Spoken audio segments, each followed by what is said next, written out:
Pernahkah Anda mengalami momen ketika pikiran tiba-tiba seperti berhenti bekerja? Anda menatap layar, tahu ada yang harus diputuskan, namun kata-kata menghilang dan fokus runtuh. Detik itu terasa aneh, seolah otak Anda tidak merespons perintah paling sederhana. Banyak orang menyebutnya blank atau freeze.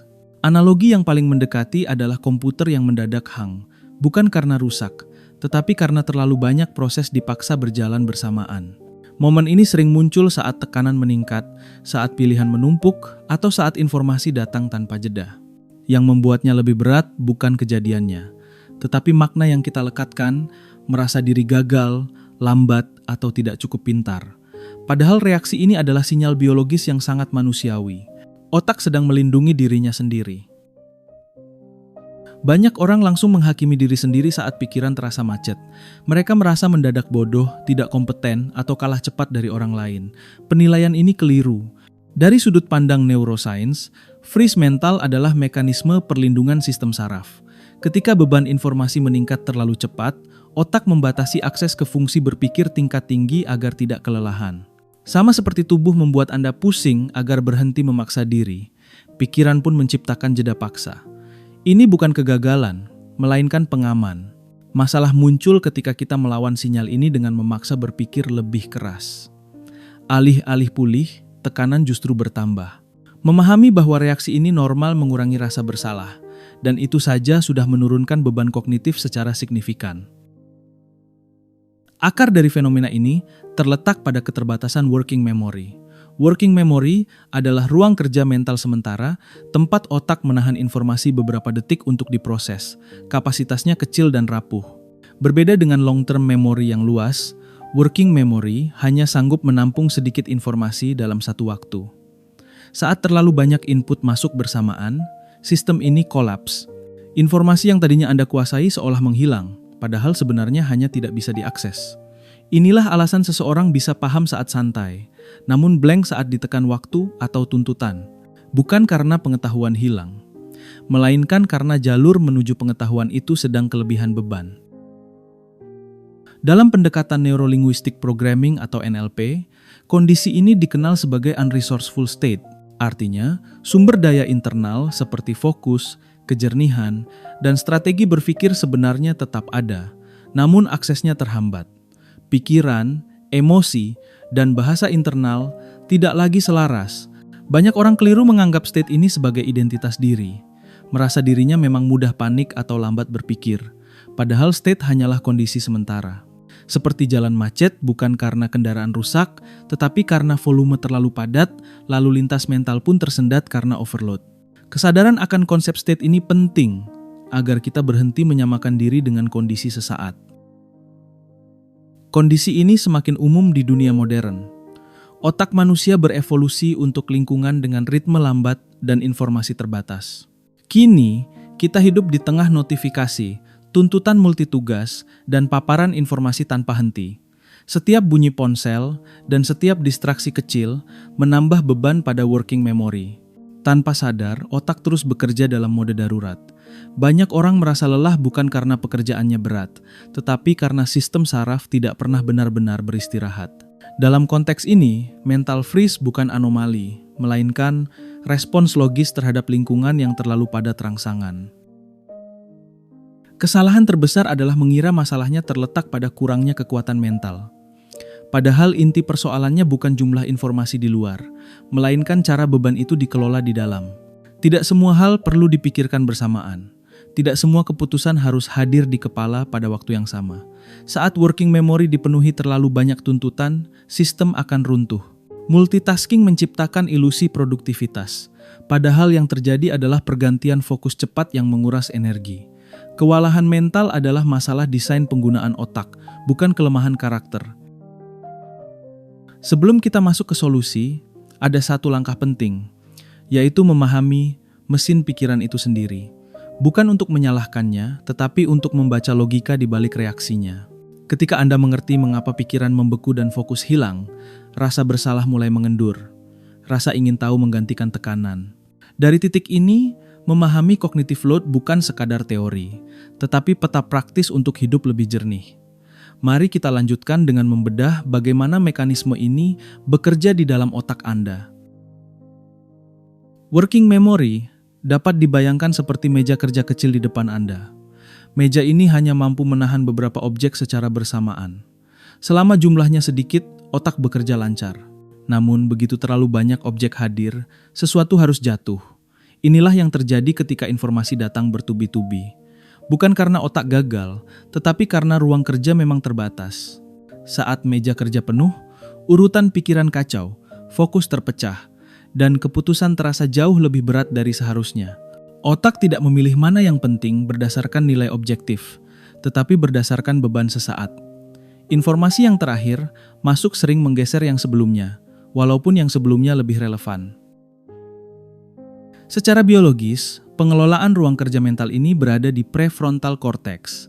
Area ini berfungsi seperti pusat kendali, mengatur prioritas, menahan impuls, dan menyusun langkah rasional. Namun prefrontal cortex sangat boros energi. Ia bergantung pada suplai glukosa dan oksigen yang stabil. Ketika terlalu banyak variabel harus ditangani sekaligus, energi cepat terkuras. Akibatnya, kemampuan berpikir jernih menurun drastis. Otak tidak berhenti bekerja, tetapi berpindah ke mode hemat energi. Dalam mode ini, kecepatan lebih diutamakan daripada ketepatan. Dalam pendekatan Neuro-Linguistic Programming atau NLP, saat beban kognitif meningkat, otak secara otomatis melakukan deletion. Deletion adalah proses penyaringan ekstrim, di mana sebagian informasi dihapus agar sistem tetap berjalan. Masalahnya, yang terhapus seringkali bukan yang tidak penting, melainkan yang membutuhkan usaha lebih besar untuk dipahami. Detail, nuansa, dan konteks sering menjadi korban. Inilah mengapa dalam kondisi stres, seseorang bisa mengabaikan fakta penting atau lupa hal yang sebenarnya ia ketahui dengan baik. Deletion adalah strategi bertahan hidup, bukan kesalahan berpikir. Selain deletion, overload juga memicu distortion. Distortion adalah perubahan makna atas informasi yang diterima. Saat working memory penuh, otak tidak punya cukup sumber daya untuk memverifikasi interpretasi.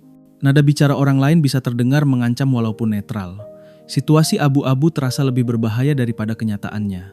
Distortion membuat pikiran menciptakan penjelasan cepat untuk mengisi kekosongan pemahaman. Penjelasan ini sering emosional dan bias, namun terasa sangat meyakinkan bagi orang yang mengalaminya. Ketika deletion dan distortion terjadi bersamaan, sistem emosional mulai mengambil alih. Amigdala, pusat deteksi ancaman, menjadi lebih aktif saat prefrontal cortex melemah. Inilah respons fight atau flight. Logika melambat, sementara reaksi emosional meningkat. Orang menjadi mudah tersinggung, panik, atau defensif. Bukan karena kepribadian yang buruk, tetapi karena otak menilai situasi terlalu kompleks untuk dianalisis secara rasional. Emosi bekerja lebih cepat dan membutuhkan energi lebih sedikit dibandingkan logika. Fenomena ini mudah diamati dalam keseharian. Saat menyetir dan mencari alamat yang sulit, banyak orang secara refleks mengecilkan volume radio. Otak secara otomatis menutup satu jalur sensorik agar sumber daya dapat dialihkan ke tugas visual. Ini menunjukkan bahwa sistem kognitif memiliki kapasitas terbatas dan harus memilih. Dengan mengurangi satu jenis rangsangan, otak bisa meningkatkan performa pada tugas utama. Ini bukan kebiasaan aneh, melainkan strategi biologis yang cerdas. Yang sering tidak disadari adalah bahwa beban terbesar tidak selalu datang dari luar. Suara internal, pikiran saling tumpang tindih, dan dialog batin yang tidak terstruktur sering menjadi sumber overload utama. Saat otak harus memproses dunia luar sekaligus konflik internal, working memory cepat penuh. Inilah mengapa memahami mekanisme ini penting sebelum berbicara tentang perubahan. Dari sini, kita akan masuk ke lapisan berikutnya. Bagaimana bahasa internal ikut membentuk dan memperberat beban pikiran. Bahasa internal adalah instruksi yang terus mengalir di dalam pikiran, sering tanpa disadari. Saat beban meningkat, instruksi ini cenderung menjadi panjang dan tumpang tindih. Seperti saya harus menyelesaikan ini sekarang, jangan lupa itu, lalu ingat juga yang lain. Setiap lapisan kalimat menambah beban intrinsik pada working memory. Otak dipaksa menahan bukan hanya tugasnya, tetapi juga narasi tentang tugas tersebut. Akibatnya, fokus terpecah sebelum tindakan dimulai. Instruksi yang kabur dan bertumpuk menguras energi lebih cepat daripada tugas itu sendiri. Mengubah cara berbicara pada diri sendiri bukan soal motivasi, melainkan soal mengurangi lalu lintas informasi yang tidak perlu. Dalam Neuro-Linguistic Programming atau NLP, konflik sistem representasi sering memperberat beban. Ketika Anda mencoba membayangkan masa depan dalam visual sambil mengkritik diri sendiri melalui dialog auditori, dua jalur bersaing meminta sumber daya yang sama. Seperti persimpangan padat tanpa lampu lalu lintas, informasi saling memotong. Visual ingin membangun gambaran, auditori ingin memberi komentar, dan kinestetik merespons dengan ketegangan tubuh. Hasilnya adalah kemacetan neural. Menyederhanakan kanal, satu tujuan satu sistem representasi, membantu otak memproses tanpa saling mengganggu. Label yang Anda gunakan memberi bobot pada pengalaman. Kata susah menimbulkan beban emosional yang lebih berat daripada kata kompleks. Secara semantik, susah mengisyaratkan ancaman dan kegagalan, sementara kompleks mengisyaratkan struktur yang bisa diurai. Otak merespons label sebagai perkiraan usaha. Label yang lebih berat meningkatkan kewaspadaan amigdala, mempercepat kelelahan prefrontal cortex. Mengganti label bukan manipulasi diri, tetapi kalibrasi bahasa agar sesuai kapasitas sistem. Bahasa yang tepat menghemat energi sebelum kerja dimulai. Saat beban tinggi, otak cenderung mengambil jalan pintas melalui bias kognitif. Confirmation bias menjadi favorit karena ia hemat energi, cukup mencari bukti yang membenarkan ketakutan atau asumsi awal. Bahasa internal yang bernada negatif memperkuat bias ini, membuat otak menolak informasi korektif yang sebenarnya meringankan beban. Akibatnya, lingkaran tertutup terbentuk, keyakinan memperkuat emosi, emosi mempersempit pencarian. Memecah lingkaran ini membutuhkan bahasa yang membuka opsi, bukan mengunci kesimpulan. Ambiguitas bahasa adalah penguras sumber daya yang sering diremehkan. Instruksi seperti kerjakan sebaik mungkin atau lakukan secepatnya memaksa otak menebak makna dan standar. Proses menebak ini memakan working memory lebih besar daripada instruksi yang spesifik. Otak harus terus mengecek apakah ini sudah cukup, apakah harus lanjut, apakah salah. Spesifikasi yang jelas membatasi ruang spekulasi sehingga energi bisa diarahkan pada eksekusi. Bahasa yang presisi mengurangi kebisingan internal. Dampak perilaku dari bahasa internal yang kacau adalah decision paralysis. Saat terlalu banyak narasi bersaing, otak memilih berhenti. Diam terasa lebih aman daripada salah. Ini bukan kemalasan, tetapi respons perlindungan terhadap risiko kognitif. Dengan menyederhanakan dialog internal menjadi langkah kecil dan pasti, ambang untuk bergerak menurun. Tindakan kecil memberi umpan balik cepat, memperbaiki state, dan membuka akses sumber daya berikutnya. Sebagian besar pola bahasa ini telah tertanam lama dan berjalan otomatis di bawah sadar. Kita jarang mengevaluasinya karena terdengar seperti suara kita sendiri. Namun justru karena itu, pengaruhnya besar. Menjadi sadar akan struktur bahasa internal adalah langkah awal untuk mengurangi beban tanpa menambah usaha. Dari sini, kita akan masuk lebih dalam ke pola bawah sadar yang mempertahankan kebiasaan menumpuk informasi dan bagaimana mulai memutus siklus tersebut secara aman. Di balik kebiasaan menumpuk informasi, sering tersembunyi pola bawah sadar yang lebih dalam. Banyak orang percaya bahwa semakin banyak tahu, semakin aman dan siap mereka menghadapi dunia. Pola ini terbentuk dari pengalaman lama, tekanan sosial, atau rasa takut tertinggal. Bukan sekadar kebiasaan kognitif, melainkan strategi emosional untuk menciptakan rasa kontrol. Tanpa disadari, pikiran menyimpan lebih banyak daripada yang mampu dikelola, karena menyamakan pengetahuan dengan keselamatan. Di titik tertentu, strategi ini berbalik menjadi beban. Otak terus merasa belum cukup, walaupun kapasitas sudah penuh. Salah satu penggerak kuat dari pola ini adalah sirkuit FOMO. Otak melepaskan dopamin saat menemukan informasi baru, memberi sensasi antisipasi dan kepuasan sesaat. Sensasi ini membuat pencarian novelty terasa produktif, walaupun tidak semuanya relevan. Setiap potongan baru memberi sinyal imajiner bahwa kita semakin siap. Namun dopamin bekerja tanpa mempertimbangkan kapasitas. Ia mendorong akumulasi, bukan integrasi. Akibatnya, working memory penuh oleh janji, bukan pemahaman. Kesadaran akan mekanisme ini membantu memisahkan dorongan kimia dari kebutuhan nyata. Dalam Neuro-Linguistic Programming atau NLP, pola ini juga dipengaruhi oleh metaprograms. Individu dengan orientasi options cenderung nyaman melihat banyak kemungkinan, tetapi lebih rentan overload. Sementara orientasi prosedures menyukai langkah jelas dan urutan tetap, sehingga relatif lebih hemat beban kognitif. Tidak ada yang benar atau salah. Masalah muncul saat strategi favorit digunakan pada konteks yang tidak sesuai. Mengenali filter pribadi membantu memilih cara kerja yang selaras dengan kapasitas, bukan melawan alam bawah sadar sendiri. Pola sibuk terus-menerus sering dipertahankan sebagai mekanisme pertahanan. Kekosongan dipersepsikan sebagai ancaman, bukan peluang. Saat tidak ada yang dipikirkan, sebagian orang merasa gelisah atau tidak berguna. Otak belajar mengisi ruang dengan aktivitas mental agar ego terasa aman. Akibatnya, diam dan fokus dianggap berbahaya, sementara sibuk dianggap identitas. Pola ini bekerja otomatis, tanpa evaluasi rasional. Mengganggunya secara frontal sering memicu resistensi, karena otak mengira keselamatan terancam.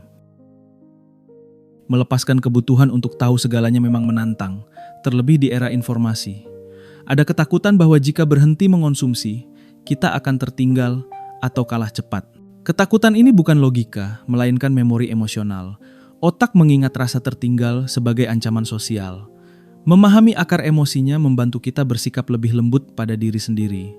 Perubahan menjadi mungkin ketika rasa aman dibangun dari struktur, bukan dari penumpukan. Langkah awal untuk memutus pola otomatis adalah dengan state interrupt. State interrupt adalah teknik memutus alur bawah sadar saat pola lama hendak berjalan. Misalnya, ketika tangan refleks meraih ponsel tanpa tujuan jelas, berhenti sejenak dan alihkan perhatian pada napas atau sensasi tubuh. Interupsi singkat ini memberi jeda pada sistem, memungkinkan prefrontal cortex kembali mengambil kendali. Tujuannya bukan melarang, tetapi menciptakan pilihan. Dari pemahaman pola ini, kita dapat bergerak ke arah perubahan yang lebih konkret. Ketika akar bawah sadar dikenali, solusi tidak lagi terasa seperti paksaan. Otak mulai melihat struktur sebagai sekutu, bukan ancaman. Inilah jembatan menuju teknik praktis. Bagaimana mengelola cognitive load secara teknis, menggunakan pendekatan Neuro-Linguistic Programming dan neuroscience secara seimbang. Langkah pertama untuk mengelola beban kognitif adalah chunking, sebuah prinsip inti dalam Neuro-Linguistic Programming atau NLP. Chunking berarti memecah informasi besar menjadi unit-unit kecil yang mudah ditangani. Otak lebih nyaman bekerja dengan potongan sederhana daripada gambaran besar yang abstrak. Ketika tugas dipecah menjadi langkah terkecil yang bisa dilakukan sekarang, working memory tidak lagi dipaksa menahan terlalu banyak sekaligus. Setiap chunk yang selesai memberi rasa progres dan kejelasan. Fokus tidak lagi tersebar, karena perhatian diarahkan pada satu unit yang konkret. Chunking bukan memperlambat kerja, tetapi mengurangi resistensi mental sebelum kerja dimulai. Teknik berikutnya adalah externalization atau offloading, yaitu memindahkan beban dari kepala ke media eksternal. Menulis, mencatat, atau menyimpan ide di sistem digital berfungsi seperti memperluas kapasitas otak. Ketika informasi tersimpan di luar, working memory tidak perlu terus menahannya. Otak merespons kepastian bahwa data aman dengan menurunkan kecemasan. Inilah alasan banyak orang merasa lega setelah menuliskan daftar tugas. Secara biologis, kepastian ini memicu pelepasan dopamin ringan, sinyal bahwa ancaman berkurang. Mencatat bukan tanda lemahnya ingatan, melainkan strategi cerdas menghemat energi. Dari sudut neuroscience, rasa lega setelah offloading muncul karena prefrontal cortex tidak lagi memantau risiko lupa. Selama data belum tercatat, otak terus memberi alarm internal. Alarm ini menyita perhatian tanpa disadari. Saat beban dipindahkan ke sistem eksternal, alarm dimatikan. Energi yang tadinya habis untuk mengingat dapat dialihkan ke pemrosesan dan kreativitas. Ini menjelaskan mengapa ide sering muncul setelah kita menulis atau merapikan catatan. Otak mendapat ruang bernapas. Strategi berikutnya adalah sensory gating, yaitu mengurangi beban dengan menutup sebagian jalur sensorik. Ketika Anda menutup mata saat berpikir keras atau bekerja di ruang lebih tenang, otak menerima lebih sedikit input yang harus disaring. Setiap indera aktif menambah extraneous load. Dengan mengurangi satu jalur, sumber daya bisa difokuskan. Sensory gating bukan menghindari dunia, melainkan mengatur kapan dunia masuk. Ini selaras dengan cara otak secara alami mengelola kapasitasnya. Banyak orang mengalami resistensi saat menerapkan teknik ini, terutama pada kebiasaan mencatat. Ada anggapan bahwa menulis itu merepotkan atau memperlambat. Pandangan ini muncul dari persepsi jangka pendek. Jika dibingkai ulang sebagai tindakan menyayangi otak, maknanya berubah. Mencatat bukan tugas tambahan, tetapi bentuk empati pada sistem biologis yang terbatas. Dengan bingkai ini, resistensi emosional menurun dan kebiasaan baru lebih mudah terbentuk. Salah satu pemahaman penting adalah bahwa fokus bukan tentang memaksa konsentrasi lebih keras. Fokus adalah hasil dari mengurangi kebisingan. Saat noise berkurang, perhatian mengalir alami. Banyak orang kelelahan karena mencoba menambah daya fokus, padahal yang diperlukan adalah eliminasi gangguan. Prinsip ini mengubah pendekatan dari bertarung dengan pikiran menjadi merapikan lingkungan internal dan eksternal. Ketika teknik ini diterapkan konsisten, otak belajar pola baru. Manajemen beban menjadi otomatis, bukan usaha sadar yang melelahkan. Inilah titik di mana teori bertransformasi menjadi praktik hidup. Dari sini, tantangannya bukan lagi memahami konsep, tetapi mengintegrasikannya ke rutinitas harian agar perubahan bertahan. Itulah yang akan kita bahas selanjutnya. Bagaimana mengubah teknik ini menjadi gaya hidup yang berkelanjutan. Perubahan kognitif yang bertahan tidak lahir dari momen besar, tetapi dari penyesuaian kecil yang konsisten. Salah satu sumber beban terbesar di pagi hari adalah decision fatigue. Setiap keputusan kecil menguras energi prefrontal cortex. Menyiapkan pakaian, jadwal, atau daftar prioritas di malam sebelumnya mengurangi jumlah keputusan yang harus dibuat saat otak masih sensitif. Dengan mengurangi pilihan sejak awal hari, working memory memulai aktivitas dalam kondisi lebih ringan.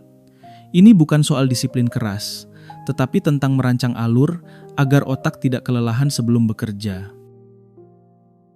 Multitasking sering dianggap keterampilan penting, padahal neuroscience menunjukkan sebaliknya. Otak manusia tidak memproses banyak tugas secara paralel dengan efisien. Yang terjadi adalah task switching cepat, berpindah fokus berulang kali. Setiap perpindahan memiliki biaya kognitif. Energi terbuang, kesalahan meningkat, dan kelelahan datang lebih cepat. Single task mengurangi beban, karena otak hanya mempertahankan satu konteks pada satu waktu. Ketika satu tugas selesai, barulah konteks berikutnya dibuka. Pola ini selaras dengan keterbatasan working memory. Istirahat sering disalahartikan sebagai buang waktu. Dalam bingkai Neuro-Linguistic Programming atau NLP, makna istirahat dapat diubah. Istirahat adalah proses defragmental dan konsolidasi memori. Saat berhenti sejenak, otak menyusun ulang informasi dan memindahkannya ke penyimpanan jangka panjang. Tanpa istirahat, pembelajaran menjadi dangkal dan mudah hilang. Reframing ini membantu mengurangi rasa bersalah saat berhenti, sehingga pemulihan terjadi penuh. Kesadaran diri berfungsi sebagai sistem peringatan dini. Dengan rutin mengecek baterai mental, seseorang belajar mengenali tanda lelah sebelum terjadi crash. Tanda tersebut bisa berupa sulit fokus, emosi mudah naik, atau tubuh terasa tegang. Saat sinyal muncul, intervensi kecil seperti jeda, napas, atau offloading segera dilakukan. Pola ini mencegah akumulasi beban. Self-awareness bukan refleksi pasif, tetapi alat aktif untuk menjaga performa jangka panjang. Lingkungan fisik sangat memengaruhi beban kognitif. Ruang yang penuh benda visual memaksa otak terus menyaring. Minimalisme bukan sekadar estetika, melainkan strategi kognitif. Dengan mengurangi elemen yang tidak relevan, working memory tidak harus bekerja ekstra. Meja kerja yang bersih membantu pikiran tetap terfokus pada satu konteks. Lingkungan yang mendukung memperpanjang stamina mental tanpa usaha tambahan. Pengulangan membentuk otomatisasi. Saat teknik pengelolaan beban diterapkan berulang, jalur mielin di otak menebal. Proses yang awalnya membutuhkan usaha sadar menjadi refleks. Manajemen fokus berubah dari aktivitas yang melelahkan menjadi kebiasaan. Inilah alasan konsistensi lebih penting daripada intensitas. Perubahan kecil yang diulang membangun sistem baru yang stabil. Ketika kebiasaan baru mulai terbentuk, hubungan dengan pikiran ikut berubah. Anda tidak lagi bereaksi setelah kewalahan terjadi, tetapi mengatur kondisi sebelum penuh. Penguasaan diri bukan tentang kontrol kaku, melainkan tentang pemahaman ritme internal. Dari sinilah kesimpulan filosofis muncul, bahwa menghormati batas otak adalah bentuk tertinggi kecerdasan praktis. Otak manusia memiliki batas yang nyata, dan memahami batas itu bukan kelemahan, melainkan awal dari kejernihan. Selama ini banyak orang memaksa diri untuk terus menambah, lebih cepat, lebih banyak, lebih padat. Padahal performa tinggi tidak lahir dari tekanan tanpa henti, tetapi dari kerja selaras dengan desain biologis. Ketika beban kognitif dikelola dengan sadar, pikiran menjadi lebih tenang, keputusan lebih jernih, dan energi tersimpan untuk hal yang benar-benar penting.